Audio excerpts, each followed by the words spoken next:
Welcome back. So let's recap the last two races, the races that we've been talking about all week long, the Dirt Cup at Skagit Speedway and the Huset Highbank Nationals at Huset Speedway. I've been doing separate videos all week long, but it's Sunday. It's warm in this room. Don't have central heating and air conditioning in this house, and it's a little bit warm, so I wanted to just do two videos, kind of do a brief overview of what happened last night between the two races, and then get on with it, right? So let's take a look at the things that happen. Also, sorry about the lighting over here. Kind of recording this later in the day, so looks a little weird outside. But we'll start over here with the Dirt Cup here. So we've got the top 10 finishers. We've got the amount of money they made over the 3 days over their Dirt Cup, and just a brief overview of the race. So Dirt Cup was exciting, I thought, all week long. You had the exciting win for Levi Klatt on Thursday. Passing Justin Peck late, first ever 410 win. Great storylines on Thursday night. Friday, you had McFadden trying to rebound, and he flipped twice on Thursday, came back, was leading a bunch of the main event on Friday, and then Justin Sanders comes out of nowhere, a guy that has battled with McFadden a lot. I remember last year with High Limit, McFadden beat Sanders 2 or 3 times on the West Coast swing when Sanders was trying to win his first ever national touring race. But Sanders able to get a little bit of revenge and pass McFadden on the last corner to get the $10,000 win. And then on the finale, Trey Starks, of course, gets the win. The hometown guy, the guy that's been trying to win the Dirt Cup for 15, 16 years. This is his home track where he ran his first ever 410 race. He is the guy that everybody, as far as the fans at the track, are cheering for. They love the 55 of Trey Starks, and he was finally able to get the win at the race that he wants to win the most, and it paid very, very well. So at the start, it was Starks, Tanner Holmes, Shane Golobic, and Justin Sanders. Those guys were locked in from the prelim nights. They were the top 4 in the overall event point standings, and so they did not have to run the qualifiers. So the qualifiers were won by Scott Boguski. Colton Heath got a qualifier win. He started second and got the win. McFadden started third and won the third qualifier. And then Jason Solwald got the win from the pole of qualifier number 4. All of those drivers that would make their way into the pole shuffle, basically one car versus another, 2 cars on the track at the same time. It's a 2-lap race. And McFadden dominated. He just absolutely waxed them all until he got to Trey Starks in this pole shuffle. So McFadden, I want to say, was he the 7th or the 6th car to come out onto the track for this pole shuffle? He passed, I want to say, 5 or 6 cars and was going to start on the front row. But I have a question. I'd like to hear your guys' thoughts as well. If you did watch that pole shuffle, did you like it? Did you think it was kind of boring? Did you think it needed a little pizzazz? I personally did not like it very much. I thought as soon as the guy got the jump into turn 1, it was over. Like, the other guy just kind of didn't even care anymore. And we saw that when McFadden faced off against Trey Starks. Starks got the jump into turn 1, and McFadden immediately pulled off the track and said, there's no way I'm catching him, right? So I think that the change that they need to do for this, and I've seen them do it at the Chili Bowl before, is do 4 cars at a time and take the top 2, right? So if one guy jumps out front, you still have a good race going on for that second spot to move on to face the next couple of guys. I think that would be a good change they should look into, because the pole shuffle, it doesn't work that well in wing sprint cars. You only get 2 laps to make something happen. The guy jumps out front. You cannot get momentum going very quickly there in that amount of time. But McFadden would get up to second. He would start on the pole, or start second next to Trey Starks in the feature event. Then in the feature, there was an early caution, and I mentioned it in yesterday's video. Jesse Schlotfeld, if he could just not have anything go wrong, he could be a guy to watch for in this main event. And sure enough, he spun out on the first lap of the race. And so his night would, it would essentially be over. He would finish the race, but I mean, he was already at the back. Justin Peck, he had to come in through the B main, and he ended up braking on lap number 16, I believe. Or no, he was running in 16th place, and he broke on lap 14, I believe, was when it happened. So Justin Peck, he got turned around in the heat race as well. It was a tough weekend at Skagit Speedway for the Skagit Speedway number 26. Justin Peck, but still some valuable laps for the Skagit Nationals later on this year for him.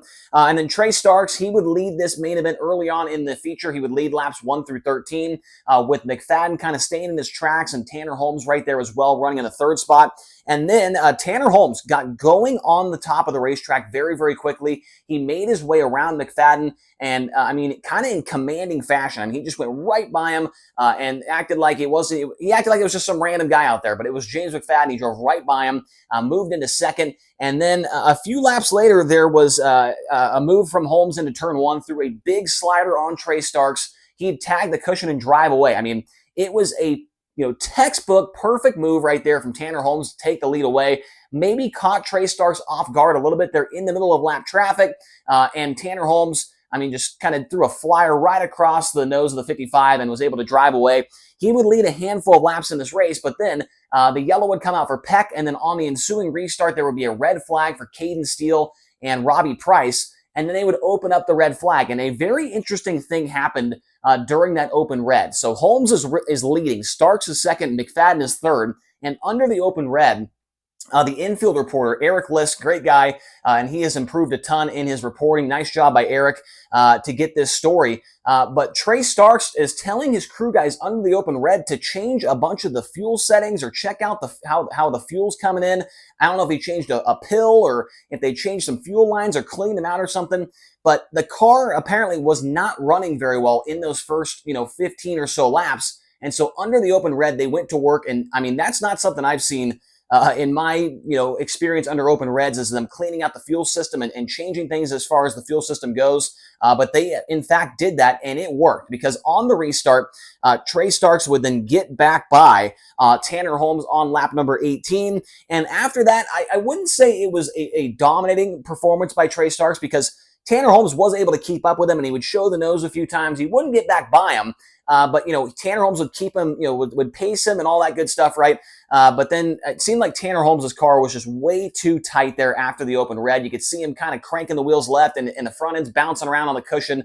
The car just did not drive as well after the open red, but it was still good enough to run in the second spot. And I would say this, may be one of the most impressive races I've seen Tanner Holmes drive in a sprint car. Of course, he had a bunch of really good runs with High Limit earlier this year in the Tarleton car, but that's with a crew chief like Drew Warner, who's got so much experience. The 18T is Tanner, it's his dad, and it's his sister, right? I mean, that's the crew. Maybe one other guy that's just there randomly. They don't have a crew chief on the car that has years and years of experience and knows what to do.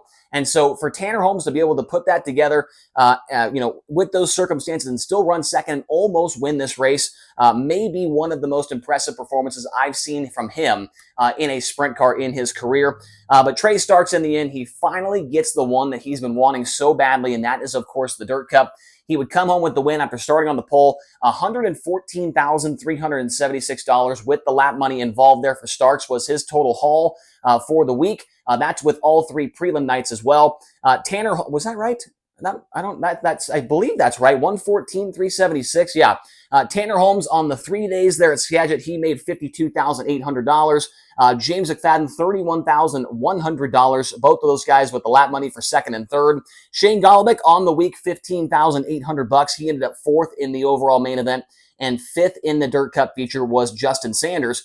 He got $19,500 for that $10,000 win on Friday night. How about Colton Heath? That is a guy that not many people know about, but he is a gem. He's a jewel up there in that Northwest region. He is a guy that is very, very good when it comes to 360 sprint cars. I've seen him run a midget before, micros, all that stuff. Does not have all that much 410 experience. Got in a car owned by Mike Brown. Didn't run incredibly well the first two nights, was just kind of decent, but a sixth place finish at the Dirt Cup for a guy I would say has less than 25 career 410 starts. He is able to bring home $9,200 on the week, so great job by Colton Heath. I really hope that he's in a car for the Skagit Nationals, because he's an underrated driver. Scott Boguski, making the trek from the Midwest, will go home with an $8,600 check. He ends up in seventh. Joel Myers Jr., a solid run all weekend long, $7,875. He ends up eighth in the feature, and ninth goes to DJ Neto. He started 12th, $7,275. And rounding out the top 10 in the Dirt Cup main event was Brent Marks. He started 10th and finished 10th. $7,150 was the earnings for Brent Marks over the 3 nights at the Dirt Cup. So great stuff, man. Love Skagit. Cannot wait to get there for 3 nights at the Skagit Nationals later on this year. And congrats to Trey Starks, and a hell of a run by Tanner Holmes. Like I said, could be one of the most impressive performances I've seen him put together in a sprint car, considering it was in his own family-owned car as well. So nice job by him. Now, let's switch gears here and get over to the Highbank National side of things here.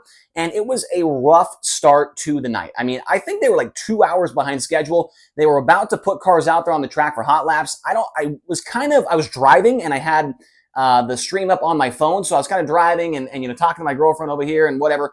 And I didn't see what happened with the water truck. I don't know if the valve got stuck on or something happened. But as they were going out for hot laps, I mean, it is like a lake on the bottom of the racetrack. I'm not sure what happened there, but it took like 2 hours, an hour and a half to get things underway. All of the heat race winners started on the pole. They started on the pole, they finished first. I mean, there was not much passing due to the amount of water that they accidentally put on the racetrack. And then in the heat races, not a single driver was able to pass more than one car in the heat races. So the most a driver passed in the heats was one spot. I mean, there was nobody else that went +2, +3, +4. There was just no passing in the heat races, which was kind of a theme throughout the week at Huset's. But I felt like the feature track was actually pretty darn good. We'll get to that here in just a moment. They had the King of the Hill Dash over there, which is 2 cars on the track at the same time, but kind of like a qualifying session. And Buddy Kofoid was just in another zip code. I feel like he was 2 or 3 tenths faster than Bill Baylog in that final matchup. Sheldon Hodenshield, he passed a couple of cars to get up to 4th starting, I believe. Yes, he started 4th. He was the 6th seed, so he passed 2 cars, whatever. But Kofoid, I mean, the lap time he ran was like 3 tenths better than anybody else in the King of the Hill Dash. And that kind of set the tone, obviously, for the main event. And then in the B main, how about Tim Kading? We complained about no passing in the heats, but he went +10 in the B main. He started 14th and ran 4th and put it in the show. So nice job by TK. I love that guy. He is hilarious, and it's great to see him make the show. And I believe there was the top 6. It was like Donnie Schatz, Brian Brown, Tim Kading, and I forget who else was out there. But yeah, TK, nice run there. Rico Abreu missed the show. So that is 3 missed shows out of 4 on the week for that Kubota Genuine Parts 24. You hate to see that, especially when he qualified quick time 2 of the nights and still didn't make it. Just a tough week for Rico, but we know he'll bounce back. He'll be fast later this week with High Limit at Lucas Oil.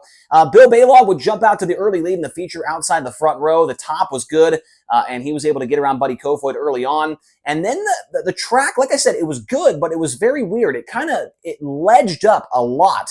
And it was kind of lower on the track compared to maybe, I felt like it was a full lane off of like where it was at the first couple nights as far as where the cushion was at. And it was ledged up pretty big. You saw a bunch of times when Baylog got up on the bike and Kofoid threw the front end over. I mean, it was really tricky for these guys to run the top of the track, which made it kind of interesting to watch. Of course, when they got to traffic, that was also interesting. Speaking of traffic, Buddy Kofoid did take the lead around lap 18 or so, I believe it was. But the pass was negated and so Baylog got stuck behind Brian Brown when he got all jacked up on the cushion. And so Buddy went by on the bottom, but the yellow did come out for Brian Brown. And so it put Baylog back to the front. But on the restart, a couple laps later, Brad Sweet flipped absolutely huge down the front stretch. It looked like on the replay, he just hit the wall by himself and did a couple barrel rolls. He got out of the car and was all right. But Brad Sweet running in the top 10 got upside down big time. Also, I don't have it written on the board, but Tanner Thorson was absolutely rolling to the front of the field in this main event. I think he came out of the B main, and he was running in 9th at one point in time, but he slipped back to run like 12th or 11th. But Tanner Thorson at this point in time, when Brad Sweet flips, I'm like, holy cow, Tanner Thorson's going to run top 5 in this thing. But then had a bad restart and slipped back a little bit. On the restart after Brad Sweet's flip, I don't know what happened to Baylog. He kind of got all, he did the Scandinavian flick down the front stretch, and Buddy Kofoid able to take advantage through kind of an aggressive move at him into turn 1. But you're racing for $250,000. Kofoid slides in front of Baylog, takes the lead, and basically that would be kind of the rest of the story. I mean, Kofoid would dominate after that. But like I said, the track was like the racing groove was actually narrower, but I felt like it was actually pretty racy because the top was hard to run. So they did a good job and gave him a track to race on and move around a little bit. And then towards the end of the race, Brady Bacon almost cost Buddy Kofoid $250,000. Baylog was closing in a hurry. Brady Bacon was not going down easy as a lap car, and I'm sure Kofoid was probably not too happy at the moment. But a yellow came out late and took him out of traffic. and then he would go on to win the $250,000. He becomes one of just 3 drivers to win 2 six-figure paydays in the span of 1 week, joining Brent Marks during the Kings Royal and also David Gravel during the Kings Royal week as well. So Buddy Kofoid, his total haul-in from the week at Huset's $262,000. He gets the win in the finale. Bill Balog, fantastic week, 3 podium finishes and a win. He will walk away with $97,400. Sheldon Haudenschild third, $31,700 for him. Garrett Williamson, maybe the best week of his career. He ends up in 4th in the finale with a $23,200 payout. I think he had 3 top 5s on the week. Logan Schuart did not make the first 2 mains of the week, but he ends up in the top 5 on the one that counts. $14,250 for him on the week over there at Huset. David Gravel with a P6 finish, $23,500 for him.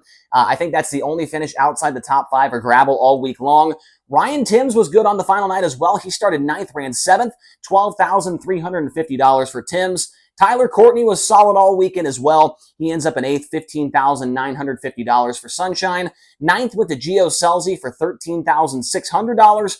And Cole Macedo, 14th to 10th, a really solid top 10 run for that 2C Racing Camp. And he was able to walk out of there with an $8,450 check for his 4 nights of racing over there in Brandon, South Dakota. So let me know your thoughts. Which one of these races did you watch more? Maybe some of you only have Dirt Vision. Maybe some of you only have Flow, so you didn't get to watch one or the other. But let me know which one you were paying attention to more. I could tell you from my end, it's weird. I had way more viewership on my videos for Dirt Cup than I did for Huset's, which I don't know if that makes any sense because it's the Outlaws. It's $250,000 to win. It's a well-known track. I don't know, but Dirt Cup got more viewers on my channel. But anyways, thank you guys so much for watching all week long. Hopefully you enjoyed the coverage here on the Rodman Rundown. Really do appreciate all the support.